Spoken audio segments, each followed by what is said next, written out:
Welcome to the Low and Slow podcast. We're your girls, Crystal and Laken. If you press play today, trust, you made the right decision. And know whenever you're listening to this, it's exactly the right time. We invite you to pull up a seat to the conversation, get curious about your current perspective, and lean in for the opportunity to see yourself in another woman's story. We created That Girl Magic because we've been where you are. Here, the talk is real and the breath is steady. Let's get into your next mindset shift. Welcome back, Low and Slow fam. We are getting into some tea today. And I want to ask a quick question, before we dive in. When was the last time that you thought about something that your mom said to you when you were little or even just recently, and it felt like, something, you felt something in your body? Oh, Mish, I love her. She said, I vividly remember when she said it. She said, "You were always perfect baby," right? You were my perfect, basically everything that I was not, right? And it's like, the amount of weight that I felt in my body, like on my back and my shoulders, that was just like, fuck, there's no room for error. That's no pressure. That felt. Yeah, no pressure. Like you were the most perfect baby. And I was like twitching, which normally sometimes people would hear that and maybe that's a compliment or something, but it's like, no, that's actually been an expectation in a box that I've been put in all my life. So it doesn't feel like there's room for error. Mm-hmm. Yeah. So that's where we're going to start today. Because that feeling that just came up, right? Like that is a symbol of the mother wound. And so we're going to talk about all of that. And it doesn't have to have a negative connotation to it. I think that often it does. So sometimes it just is. It doesn't have to be bad or good. But in today's episode, we want to talk about what she couldn't give you and how you give it to yourself. And we're shaking off what our mama gave us, because sometimes it's shit that we don't necessarily want. And most of the time it's stuff that they got that they didn't want either. Right. So I want to be upfront. This one is not one that's fun for me. And it gets a little personal in the prep work. So recognizing that, and that may be something that comes up for you as a listener, please feel free. I don't feel the need to give like a trigger warning. We're not going to be talking about anything too crazy, but feel free to pause if you need to pause, if you need to process something that comes up for you, if you need to take an extra low and slow breath, if you need to pull the car over for a minute, right? Like take the time with yourself. We will be here. It is on your time when you come back, but know that that is available to you. Yeah. And it's the right time when you're listening to this, right? Just like it was the right time for us to do this episode. We had to get to a place within ourselves to be able to chat about this. And we're not here to villainize our mothers, right? They're the ones that gave us life. They're the ones that brought us into this world, right? But it's not about assigning blame or bash or where there's fault. We're here to name something that, quite literally maybe have never had the language for, or name something that causes a lot of this quiet suffering within a lot of women, and something that's just bringing giving you a little light through something that is very heavy. Yeah. And it's been showing up a lot in conversations that we're having with clients around healing. And honestly, it's something that's been showing up for a while now. And once you have the language for it, then you start to see it more frequently. And it's really hard to unsee it, because you're going to see it in yourself, in your friendships, in the ways that you tend to hold yourself back without really understanding or knowing why. When there's something, when you say something and you're like, oh my God, I sound just like my mom. Right? Mm-hmm. So I want to start with naming it, right? Like what the mother wound actually is. And starting with the basics, the mother wound is a specific emotional pain that results from having a mother who was unable. And this is usually due to her own unhealed trauma, right? Her own limitations, her own wounding that was most likely generationally gifted to her from her mother. And to fully support, mirror, or unconditionally love her daughter is where she fell short in that. Yeah. And here's the important piece to hold. This is not about mothers who were monsters, right? Like when I say that, I'm like, I think of monster-in-law. right? There's even something within that they get to, right? But this is about mothers themselves who were wounded, who passed down essentially what was done to them, honestly, because they didn't know better. They didn't have the capacity to do different, right? They never had the chance to have these tools to do anything else with it. And so it is kept them in that cycle, right? That generational trauma that keeps being projected onto the next generation because she didn't know any different. Yeah, and I think it's important to remember that the mother wound wasn't invented by your mother, right? Like it's not something that originated with her, it's an inheritance. And until someone is able to name it, you will continue to carry it. You'll carry it into your relationships, your work, the way that you talk to yourself, especially. That inner critic that comes up is often an echo of a voice of our mother, of her own wounding and of her own inner critic voice. So that's something that's really important to understand. And what this will look like, I'm going to read a couple of these, and I want to think about like how this lands, right? So if, like we just mentioned, if the inner critic sounds exactly like her voice, that's going to be one way that it shows up. A lot of it is going to manifest as guilt. So guilt that rises when you succeed, outgrow, or separate from her, right? As we decenter our mothers, that is a big one that comes up. The feeling of being too much, or on the opposite end of that, never quite enough, right? It's usually either one or the other. We have a really hard time with feeling like we're ever just quite right in our mother's eyes. It's either we're too much or we're not enough. And then often it's, I'm never going to be enough. That one's a big one that comes up a lot. The compulsion to shrink yourselves so that others, specifically her, feels more comfortable, right? And that goes along with that guilt that comes up when I tend to outgrow or outpace. The fear of being fully seen. Often that is an inheritance and a reflection of her fear of being fully seen, especially fully seen in her flaws. And that's a very old school mentality that we're seeing broken a lot more now. Like that pattern is probably being interrupted more than any other one that I've seen. And then the way that you caretake everyone around you at the expense of yourself. So the martyrdom, that's also a wound that gets passed on. Which one of these land the most for you? I would say the guilt that arises, separating. And yeah, the feeling maybe of being too much or being not enough. I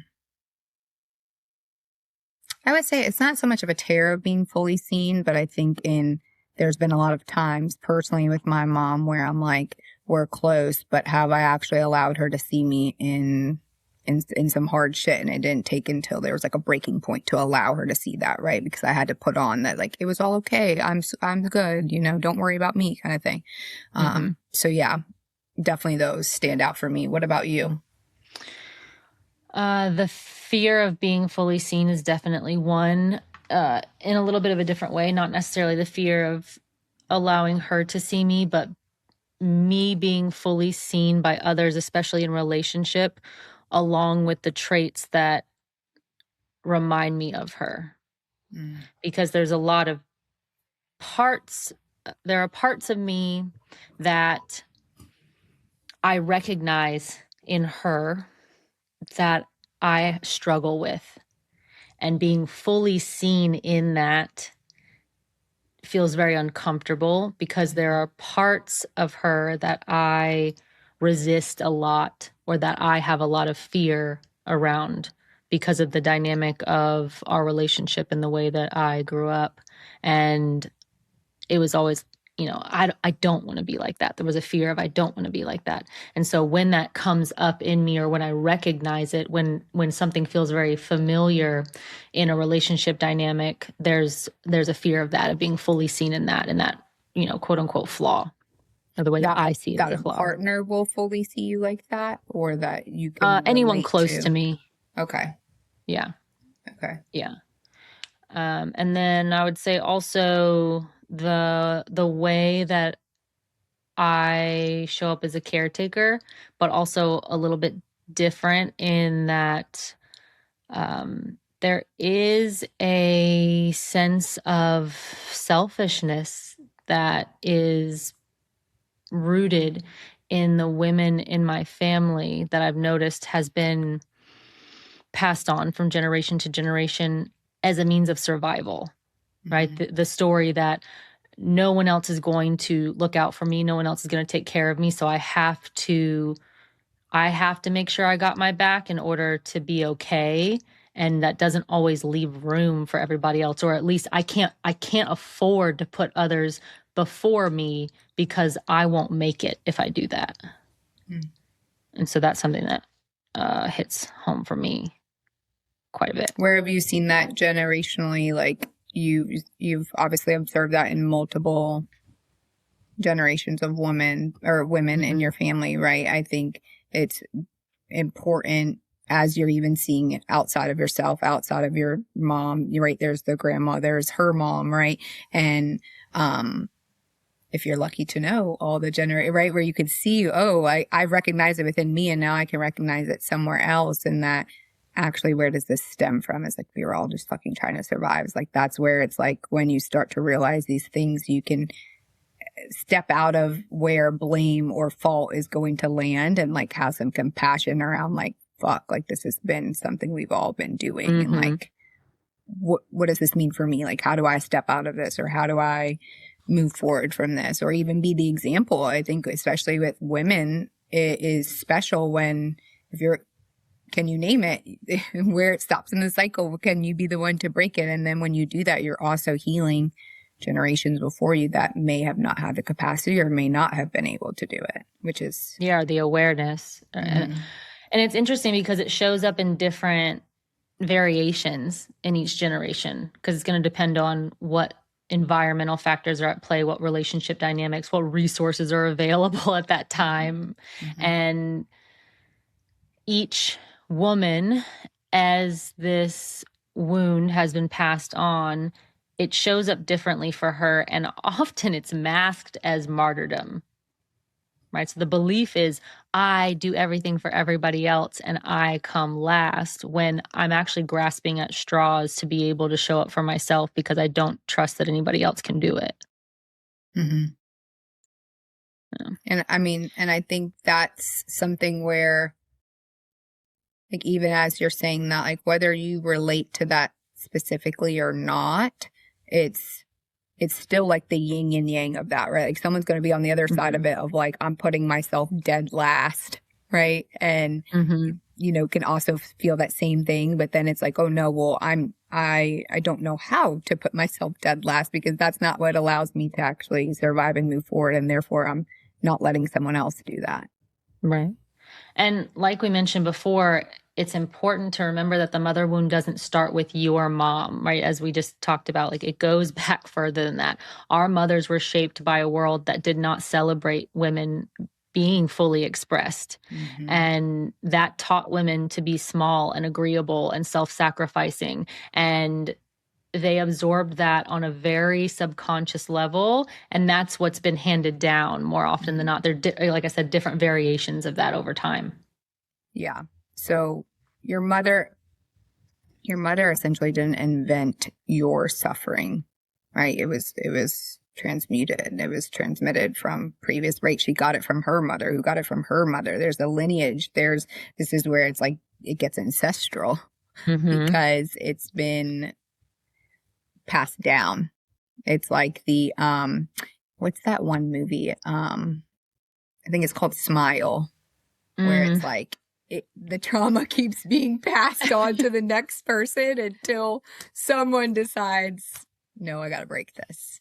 Yeah. And when that becomes a status quo, there can sometimes be a feeling of guilt around doing your own personal healing to try to change that, because it has been something that's been in place for so long. And it's like, well, everybody else doesn't seem to have a problem with it. They just keep going. And if I'm the one that's different, if I'm going against the status quo, then sometimes it can feel like betrayal. But healing is not betrayal. It's not turning your back on her or what she believes. It's ending an inheritance that was never really supposed to be yours to begin with.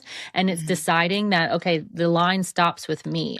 We talked about before, like putting a different different groove on the record, like skirt, let's skip this, we don't like it. Mm-hmm.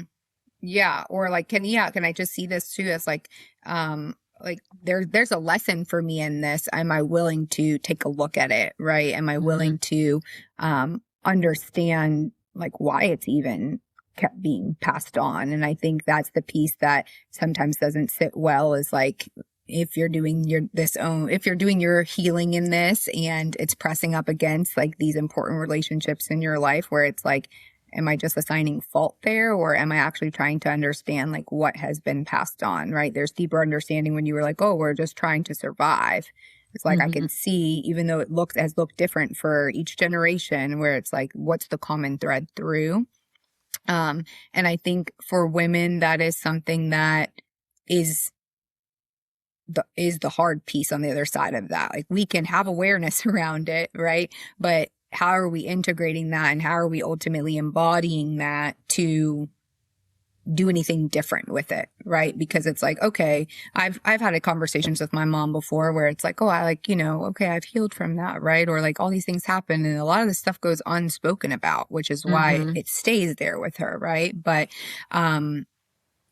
in being able to talk about the things and integrate them and have hard conversations, right? There's still a relationship there where like you're having an understanding from your current perspective, but then it's still also an opportunity to like do different and show up different with her, and like how she's, or not even her, my mom specifically, but like a grandmother, right? Or anyone, based off, because you have your own personal experience with that.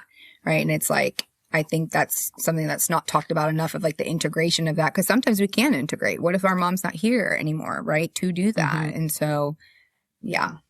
Yeah. And I want to name that too. If you're in a place where you are grieving the loss of your mother, either through death or estrangement, or, chosen separation, whatever it is, or if she's not available to you, like that's okay, and we recognize that, and that doesn't mean that this work is not available to you. I think something that's really important, we talk about inner child work, but there's also the concept of the inner mother, and it's not your actual mother, it's your internalized version of her, right? It's the voice that you carry inside of yourself, the way that you speak to yourself when you fail, or when you succeed, or when you take up space. Like, that's important to recognize. Yeah. And when we go back to that inner voice, a lot of time for women, that inner voice is going to sound exactly like the outer one. It's going to be critical. It's going to be conditional. It's going to be absent, like precisely when you need it most, right? When you're needing that support most, it's like, I have found myself, I just want my mom, right? And it's like, it's interesting to, like meet yourself in the perception what you had of her, and then like the reality. And I know that that's like that feels like a kind of like a heavy gut punch, but it's real. But the reality is that you are always in relationship with yourself. You are. And the quality of that relationship was largely installed by someone else, and it can be rebuilt. That's the important part to remember. It's never too late. And that voice is not the truth about you. It's just the first iteration that you heard. It's the first version that you received. Yeah. So you mentioned before, one of the things that resonated with you a lot was that guilt, right? So let's talk about guilt. Like a very specific kind of guilt that I think a lot of women carry without ever naming it is the guilt of being more than your mother was allowed to be, more free, more healed, more visible, more successful, whatever it is. Yeah, the guilt of outgrowing somewhere where she hadn't touched yet, right? Outgrowing the container or the box that was set for you. The guilt of like even language around like, oh, I didn't have those options, right? Or like that wasn't available to me, right? And not saying that my mom has said that directly to me, but just like, I know that that's like some of the dialogue that happens, right? Like, that wasn't an option for me, right? And it's like, Mm-hmm. well, because it was an option for me, what is the next generation always saying, I want to give my kids better than what I had, right? And then Yeah. when that happens, it's like, It's triggering. what wasn't I supposed to get better than what you had? But wait, don't outgrow me too far, So it's interesting. It's interesting. There's an unspoken like agreement that lives sometimes in a mother-daughter relationship, right? That the daughter won't outshine the woman who gave her life, the woman who showed her what it meant to be a woman, right? And because to do so feels on like a cellular level as like triggering for the mom, or like abandoning, like, oh, the person I gave life is now exceeding, right? What is this saying? Like the master outweighs or the student outweighs the master, the teacher, whatever the hell that saying is, right? Yeah. And so it's like she learns without ever being told directly, right? Because I don't know, maybe some mothers have said this to their children, but like the need to stay small, right? To stay loyal, to stay who the parent has decided that they will be. And sometimes it's like the parent is also living through that child, right? Yeah. So it's like it puts a lot of expectation. And, I think this is in both of those examples, like this is something that's not talked about enough. Why? Because it's uncomfortable and nobody wants to take ownership of that's what's actually happening. Yeah. For me, this showed up as not being grateful. Like, you're so ungrateful. You don't deserve the things that you have, or it wasn't enough. Like, I didn't give credit. Right. So it's like anytime I did succeed, anytime I did outpace, anytime I did outgrow, I was ungrateful if I did not attribute any of those successes to her. Right. That So like it was you got like anywhere you got to.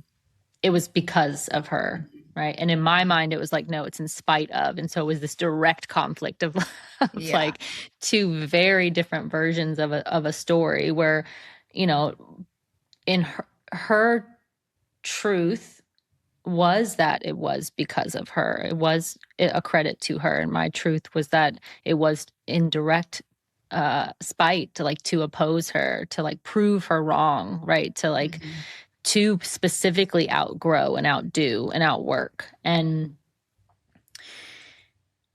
what I realize now that wasn't available to me before is that her reality did not have to threaten that for me. And it could be something that it didn't have to be spiteful. It could just be that it was a lesson that I got to learn.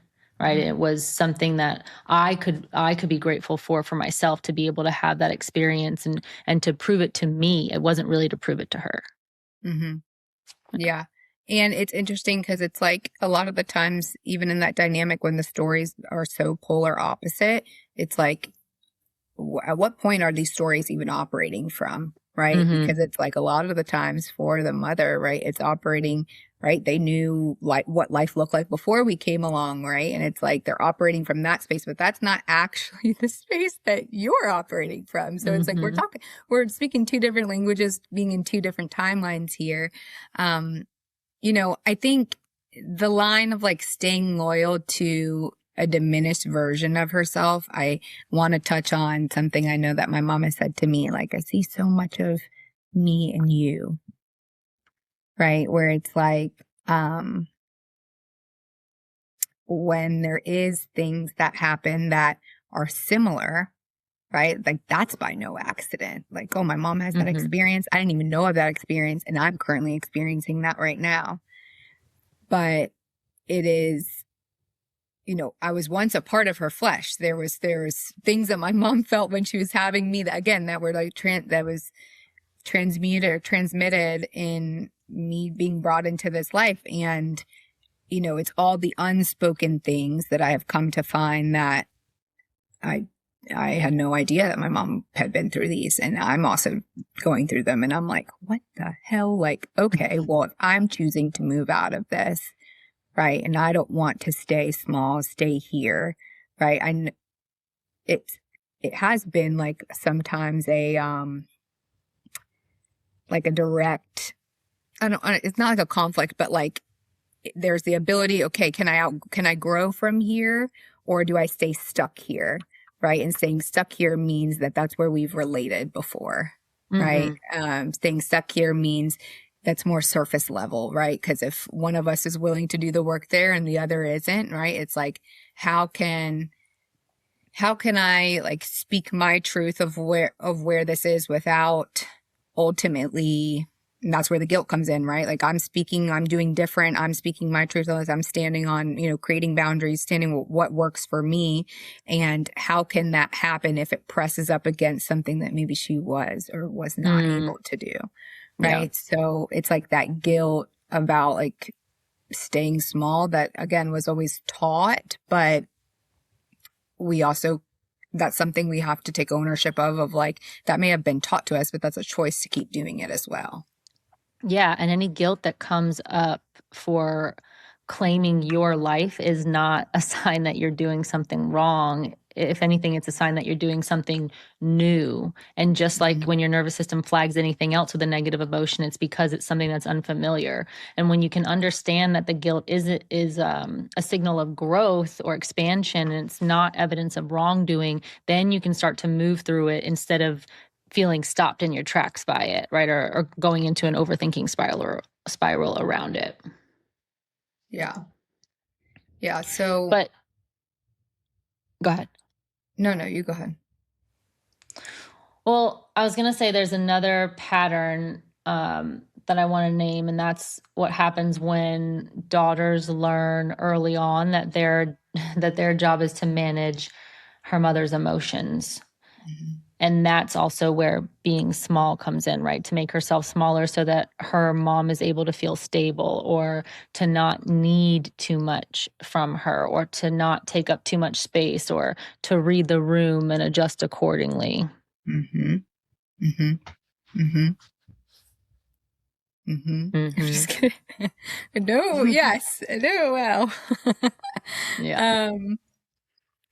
Yeah. And, that becomes a learned skill set, becomes that fucking Bob the Builder belt that you wear, and that you're equipped for whatever comes up. How do, what do I need to be, or how do I need to adjust, right? It's that refined ability to disappear, or to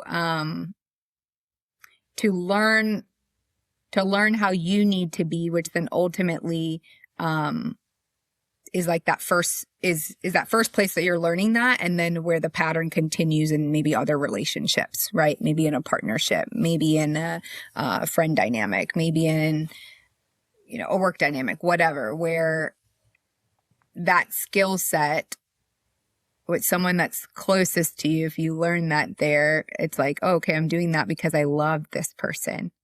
Right? Like, and how many other areas does that show up? But then you're not actually, you're doing that for the other person, their expectations and their needs, right? But what are you actually doing for yourself? And then that's where that guilt is bred as well. Cause it's like, oh, I'm not doing it for me then. Yeah. It's going to show up in multiple places. So if you learn to shrink for your mom, right, then you're going to end up shrinking for everybody else. And until either it's called out, or you name it, or that you create awareness around it, it's not going to shift. And so, for example, like for me, this would show up as there was a lot of hypervigilance around mood because it could change very quickly, and it would result in a very negative reaction.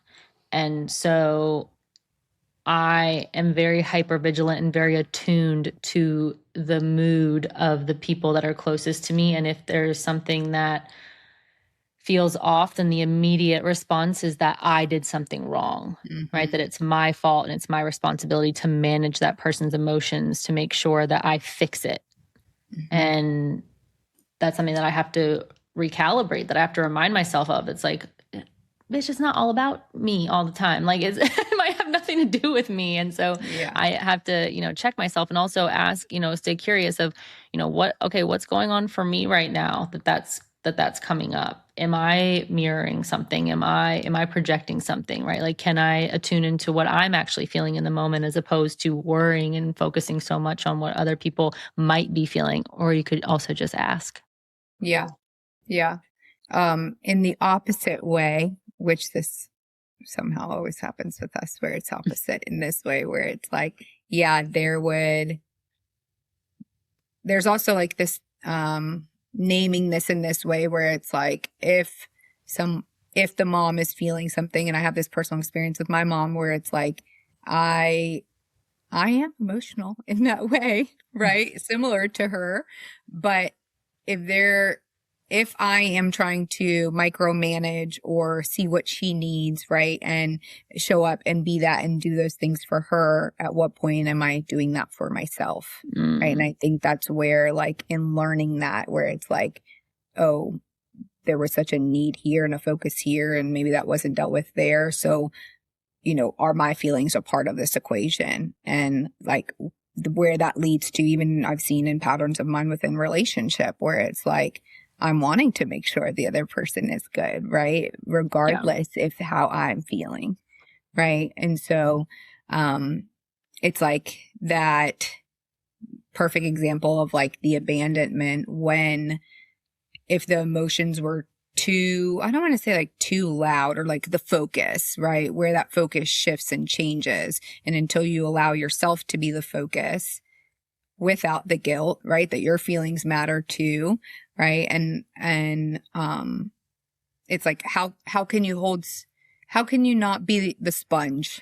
That's really what it is, to absorb someone else's emotions as your own, because you also have your own emotions, right? So they're going to feel like they're yours, but can you know the difference, right? Like, what's mine, what was actually hers? And like, I don't have to absorb. I can let her know what I'm available for, right? I can let her know, hey, I understand you're feeling like this. And yeah, and that's it. Like, how can I support you? Right. Like, and just asking more directly rather than taking on like, your stress is my stress, because that's not productive either. Yeah. And when it comes to what's hers and what's yours, that's where I want to talk about something it's delicate, right? It's like holding this paradox. The idea that we're not here to say that your mother did her best, so it's fine, right? What happened may not have been fine. And naming it is not disloyalty. You're allowed to say, this hurt me, and both things can be true. Essentially, both things can be true, that your mother did the best that she could with what she had at the time, and your needs were not met as a child, or that you still had an experience that was very painful for you. And just because you experienced trauma as a result of that interaction, that doesn't mean that she wasn't doing her best. And just because she was doing her best doesn't mean that your trauma is not real or validated. Right. Right. Both things can be true. Your experience was real. Can you validate it? Right? Because it did cause you harm.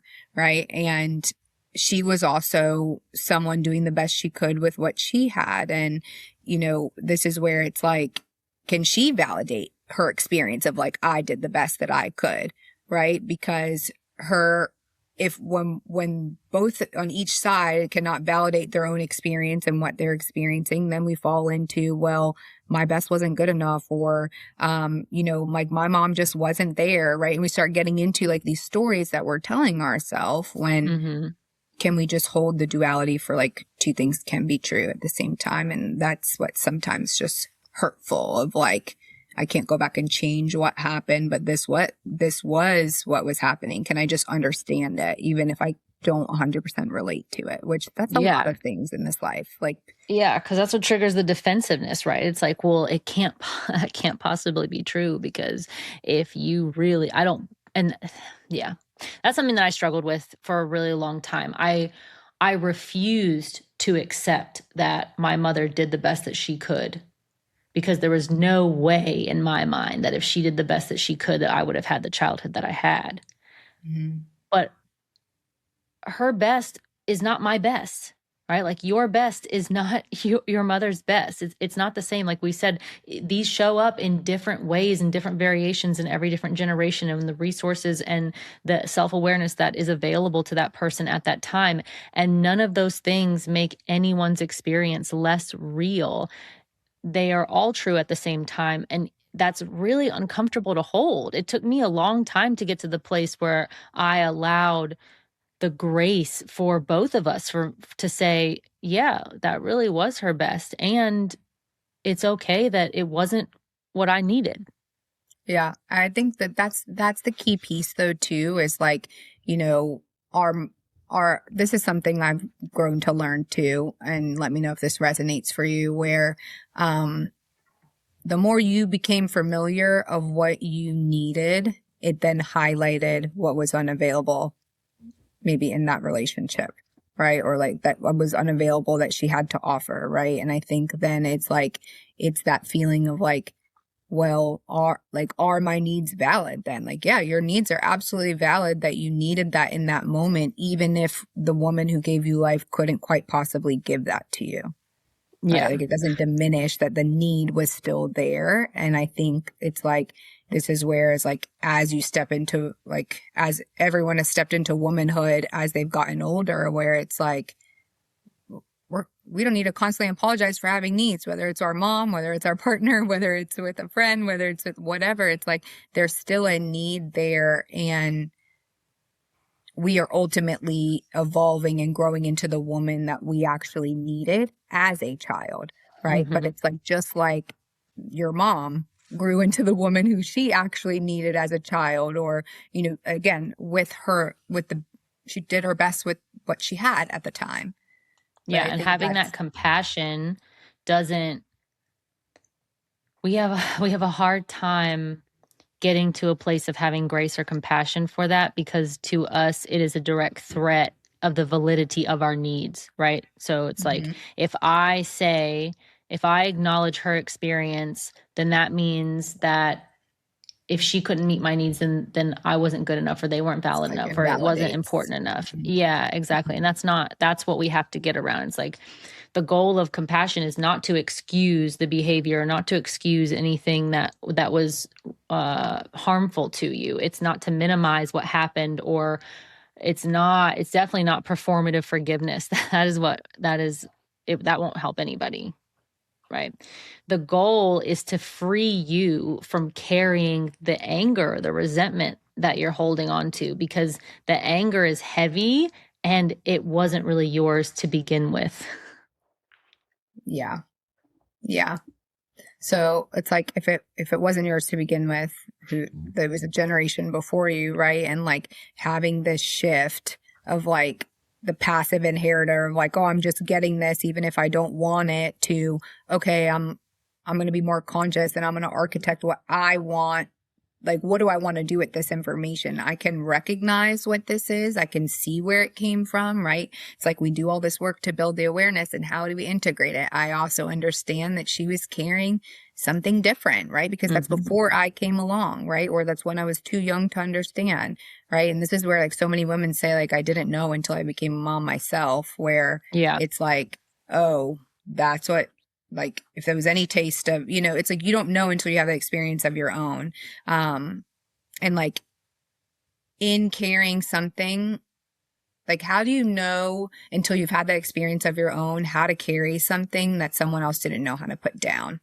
Right. And so this is where it's like, I get to choose to turn it into something different, right? When I've had that experience, and I don't need to, like, it's like, I don't need to make, the previous generation of myself wrong. Like, that's why we evolve with generation, to do better, to learn from, you know, the prototype before us, per se.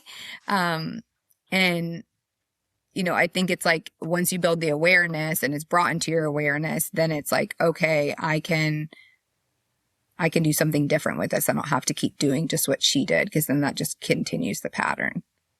Also, when you can pan out and you can see what she's carrying, and you can see it with empathy, then you can let go of the need to villainize her anymore, right? She doesn't have to be the villain in your narrative, which that's a rough place to be. And not performative empathy, again, like real empathy. This is not, well, I'm choosing forgiveness because it's the high road. No, it's like you're deciding that you're not going to take it with you anymore. It's purely for your benefit. It really is. If you are choosing to do this because you're telling yourself that it's for her, then you're missing it. You're missing the point, right? It's like, it's not about becoming a better daughter in her eyes or from her point of view. It's about actually being fully expressed and becoming yourself. Yeah. Yeah. Or being okay with just being yourself and having and accepting that, okay, yeah, that was my mom. Right? That was my life. It's like I think of the visual in my mind a lot when it comes to this of like I'm not saying a house on fire, but like something happening where it's destructive or chaotic or something. And I have been in that, right? But then where you have compassion, where you stop villainizing is when you're on the opposite side of the street and you can say like, I'm not in the fire with you anymore. I'm across the street. And when you're ready, right, to come here, right, when you're ready to move out of that, like I'm here and available to do that, but I no longer have to be in the fire with you to, prove or, like absorb or have that mean anything about me, like show that I love you or whatever, right? Like I can have my own feelings and place and stance about this. And I think that's a powerful thing when you can just take that walk across the street and say like, Mom, that was your story, right? This is my story. And I don't have to make your story wrong because of my experience. Like you had your own experience as well. Yeah. So once we have the awareness in place and we can see what's going on, let's talk about how we actually move through this. So we're going to give you some stages of healing this wound, right? And not necessarily to think about healing as a linear process, because it's absolutely not, but just to give some general direction and how we often see movement happening through this work. So the first stage is naming it, right? You want to recognize the wound as real and specific and structural. It's not blame, it's clarity. So naming it ends the confusion of why do I feel this way about myself, right? So we want to get very clear on naming it, that it's not you, it's not an identity trait, it is something that is inherited or something that you can see it clearly. Give an example of like something you mean by naming it, because I think somebody listening would be like recognizing the wound. They're kind of unsure of what that is. So like clearly sometimes naming it is maybe they don't have the language for it. So like give an example. So like the examples that we've given leading up to this point, right, of like I have the awareness that for me the wound is going to show up as survival mode of like prioritizing my own needs over the needs of others, right? Or the lack of gratitude, right? So an example like that, like where does it show up for you that you're currently like essentially shitting on yourself for, or that you've received negative criticism for? And can you name it and recognize that it's something that was inherited and not an identity flaw of your own? Okay. Right. And then stage 2 is understanding. So seeing how your mother's limitations were shaped by forces outside of both of you, right? Like this is something that, again, was subject to what were the conditions that this person was growing through during her time of expansion, and then her mother before her, and that mother before her. And if you have access to these women as it goes back in generations, ask them. Like that's really, really powerful. It can be really, really beneficial, and amazing conversations can come out of it. So and again, this doesn't excuse anything. It allows you to contextualize it. So it just allows you to understand them more. Right? It's like, if I could come to you with curiosity instead of feeling like I have to defend myself against you or feeling like I have to accuse you of something that you've done to me, can I take down the shields and the swords and like just come to it with a goal of understanding? That's the second stage. Then there is a grieving process, right? Like embodied emotional loss of the mother that you needed but didn't have, like the potential mother. We touched on that before, of like the version that we really needed that is not available to us. Not intellectual, but actually felt, right? This is the stage that most of us skip, and one that we can't afford to. And it's really important. I resisted this stage for a really long time. I was like, hey, fuck that. It was undeserving of my energy, right? But it was 100% necessary, and it took however many milligrams of psilocybin to get me there, right? So you got to do what you got to do, but that it is an important step for sure. Stage 4 is going to be separating. So that looks like building your own identity, not in reaction to her, but genuinely independent of her. So knowing who you are when she's not in the room, not allowing patterns to repeat themselves just because, like, well, that's just the way that I am because that's how my mom is, or like, oh, I got it from my mom, right? Or like, oh, like, yeah, I recognize that. Oh, sound just like, like if it's not something that you want, if it's not aligned with the type of woman that you want to be, then separate yourself from it, recognize it. And especially like, see, you can speak on how this shows up for you, but it's like going back to what I was talking about of like the pieces of me that I don't feel that I want to embody. How can I recognize those and separate myself from them without judging or shaming myself around it, right? It's like, yeah, it does make sense that those are going to show up. That is part of the way that I was molded, but I don't have to accept it. I get to choose. Yeah. Yeah. I think being able to say that there's a choice in that is where like when you move out of the victim mentality and say like, oh, okay, I'm going to choose different. Right. But I think, when you even start to see those similarities, I don't know, when I've thought about this, it's like, I hear so many clients say this of like, yeah, I don't want to be like my mom. Right. And if anything, it's like, that's a spell in itself. Like, I want to be like my mom, or I don't want to be like my mom. If we say I don't, it's taking us in the direction, our mind is going to go in the direction of like, oh, where are all the ways that I'm like my mom? Right. Yeah. And then it's like, I want to be like my mom, where it's like, okay, what would normally come after that? Well, my mom is, and then you're listing all the good qualities about her, right? And so I think it's like in that choice, there is stuff that, yeah, we're going to resemble or have some qualities that are similar. But can I meet the parts that are ultimately within me that are within her,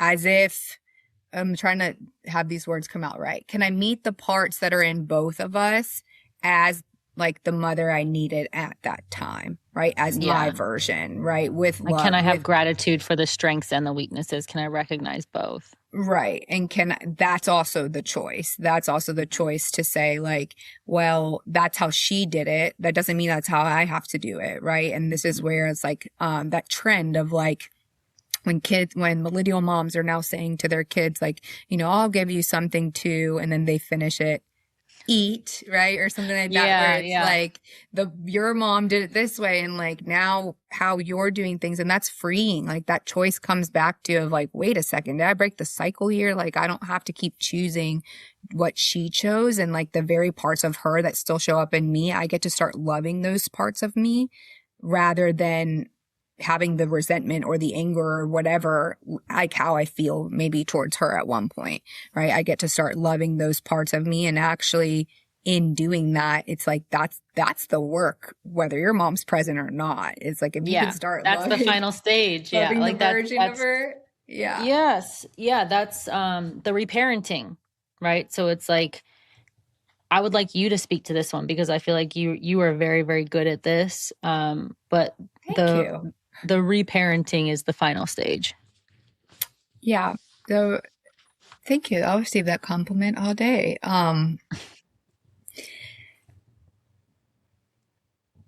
Reparenting is actively becoming, like we said, the version of you that you always needed, right? Mm-hmm. The loving, the supportive, the one that could give you and meet your needs, the unconditional, ultimately like that presence for yourself.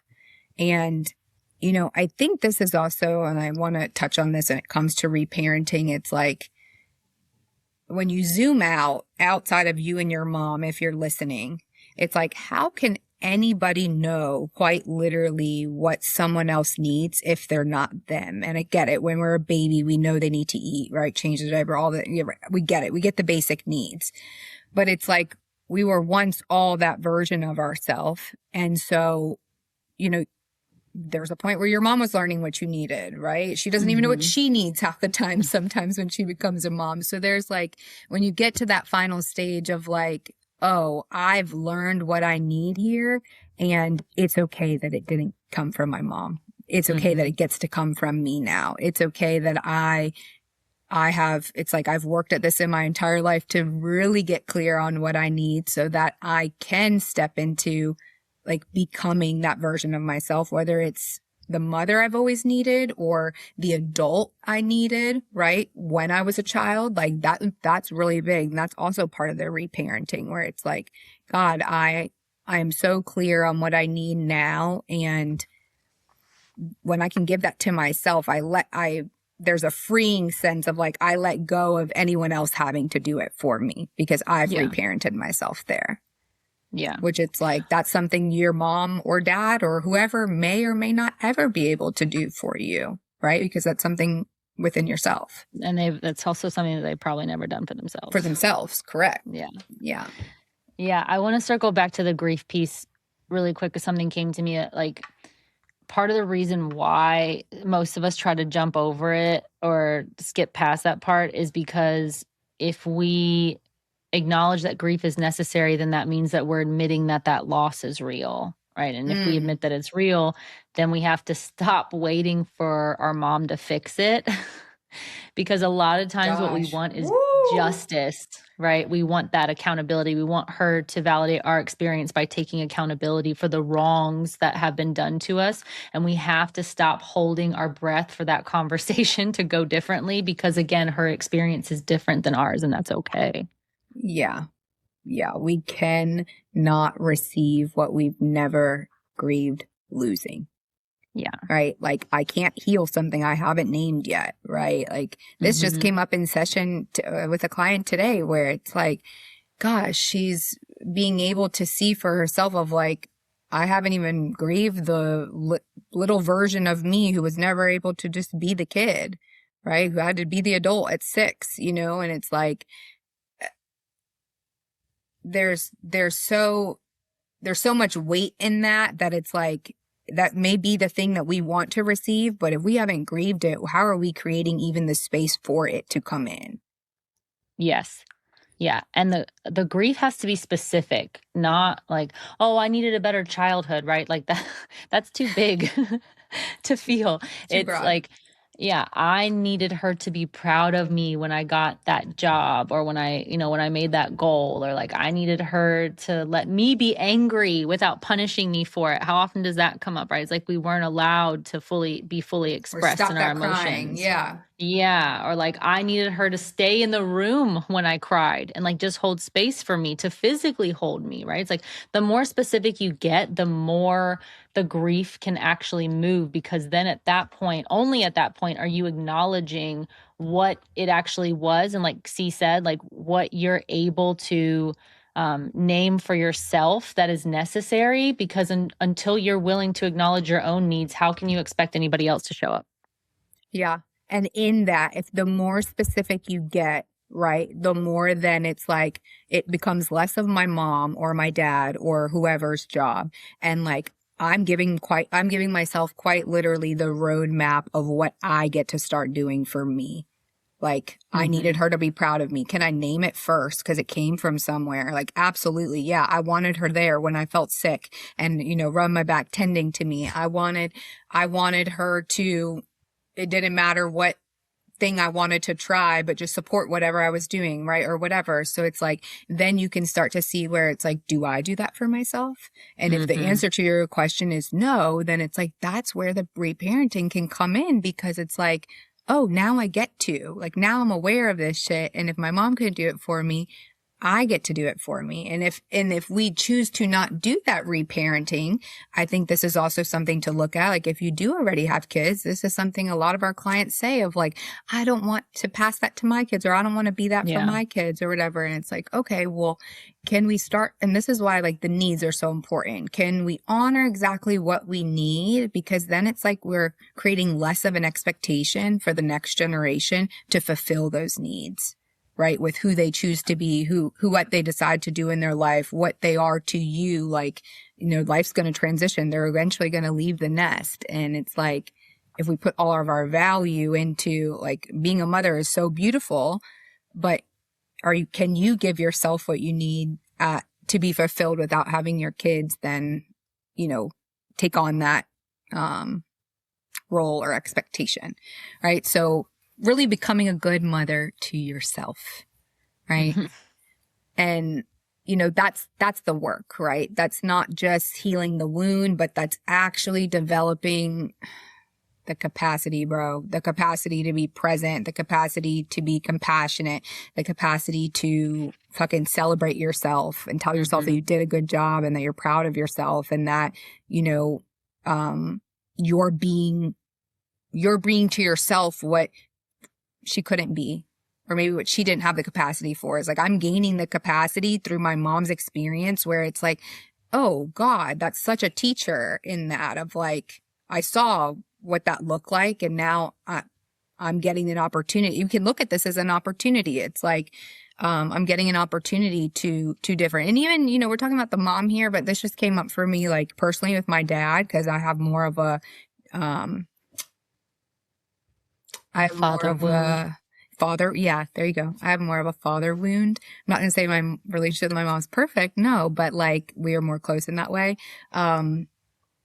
With the father wound, where it's like, it is an opportunity. It's an opportunity that I get to, you know, reparent myself and who my dad needed to be. So then even in partnership of like the man that I'm choosing. Right. And like, it's the same thing, even though the gender doesn't matter. It's still the same groundwork. And I don't want to say it doesn't matter, because father and mother are very different, but I just mean in the reparenting, it is an opportunity for a lesson of something else, how you can do something different.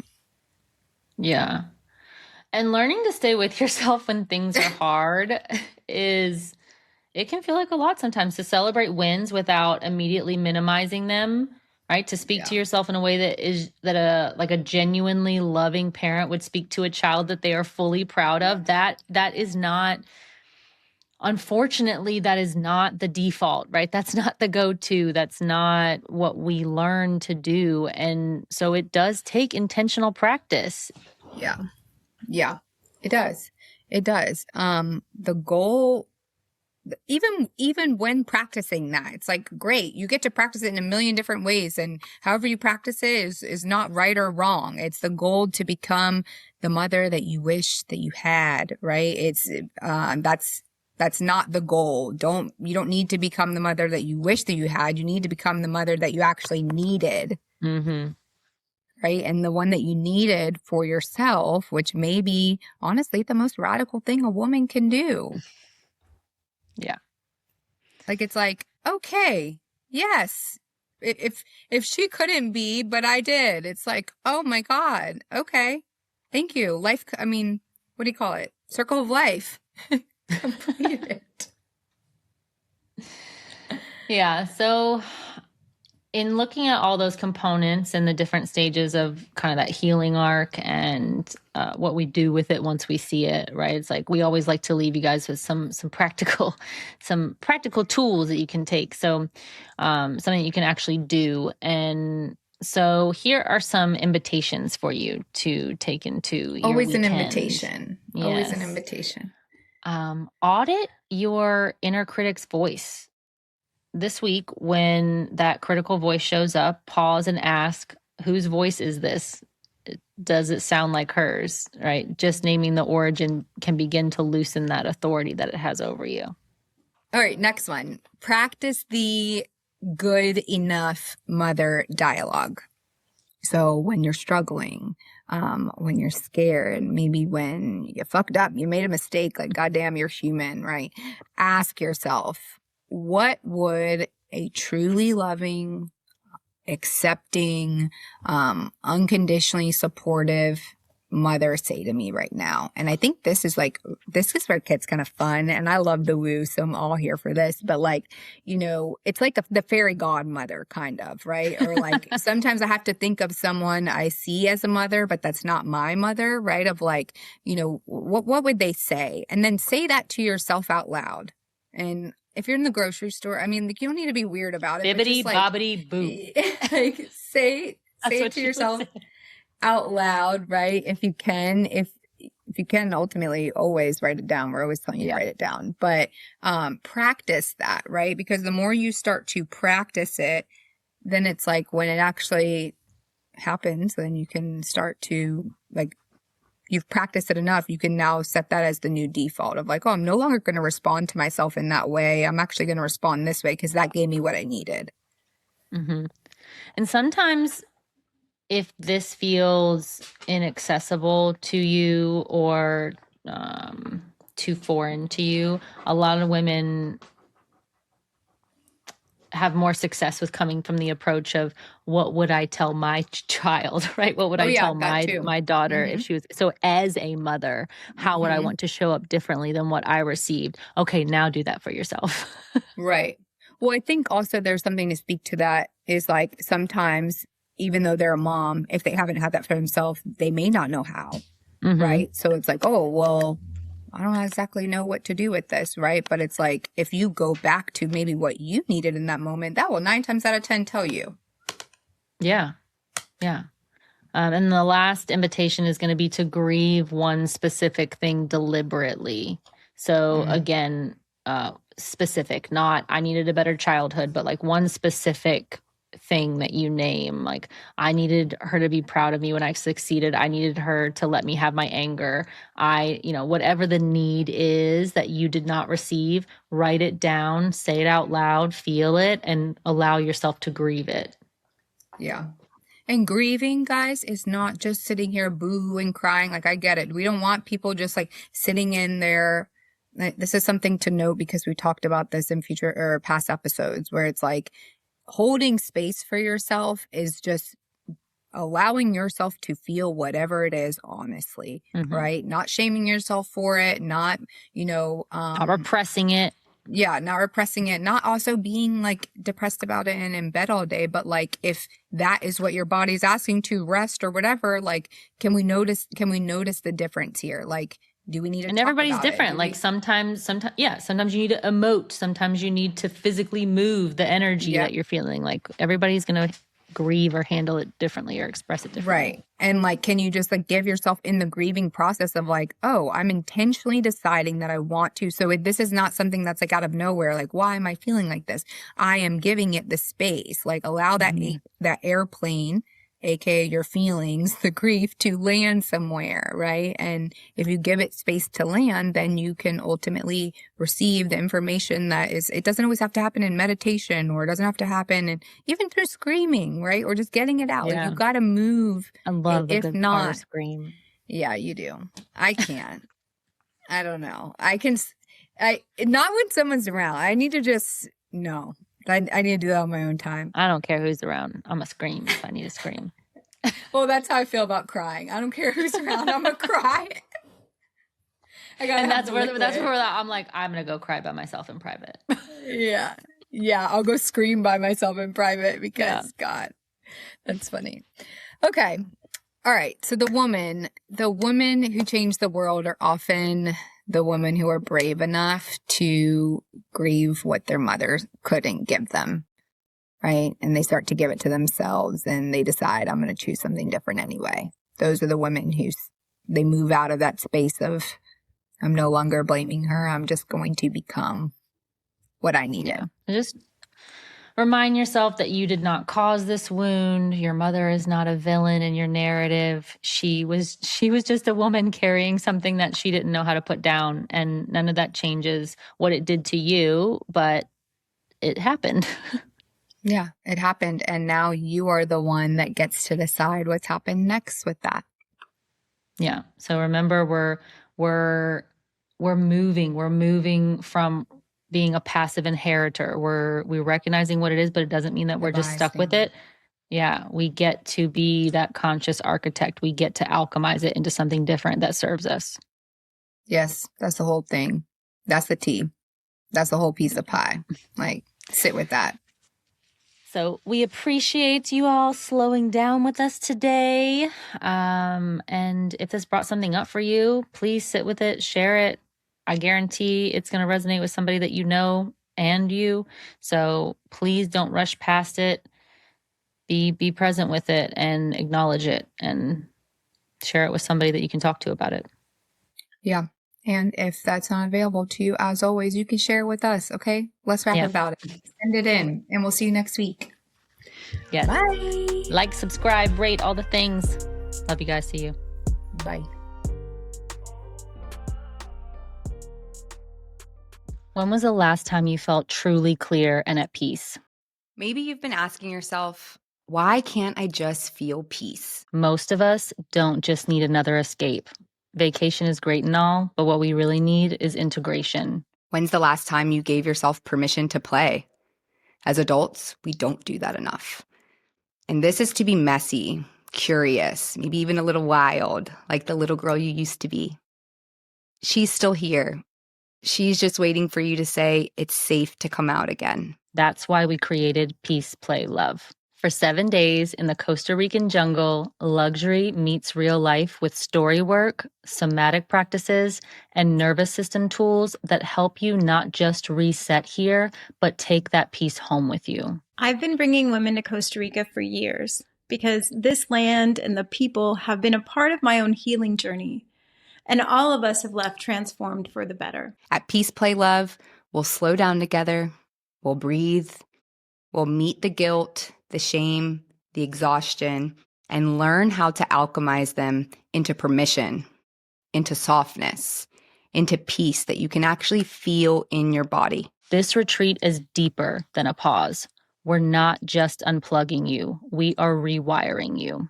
I've witnessed these women laugh from the depths of their souls, feel reconnected to who they truly are, tear up from actually taking in a sunset, and watching as their shame, their stress, and fears all float off into the great beyond. You'll map your next season with clarity and leave with insight to keep your nervous system regulated and your choices aligned long after you return. We keep it small on purpose, just 9 women, each supported through high-touch coaching, sisterhood, and real community. The women who come, they're do-it-allers. They show up no matter what. They climb the mountain with the weight of the world on their back and a smile on their face, because that's just what they do. But they're looking at this next chapter of their life, and they know that they don't want it to feel like the last 5 did. You don't have to hold it all anymore. You don't have to keep proving you're okay. This retreat is your safe place to land, and it's your invitation to play again. There's something magical in this land that helps you find the magic in you. The light turns on, the weight lightens, and from there, you decide what the next chapter will be and who you will be inside of that on your terms. This is the magic of saying yes to you. If you're craving calm and clarity that sticks, this is your invitation to join us in Costa Rica in June. Come exhale with us and remember who you are beneath the noise.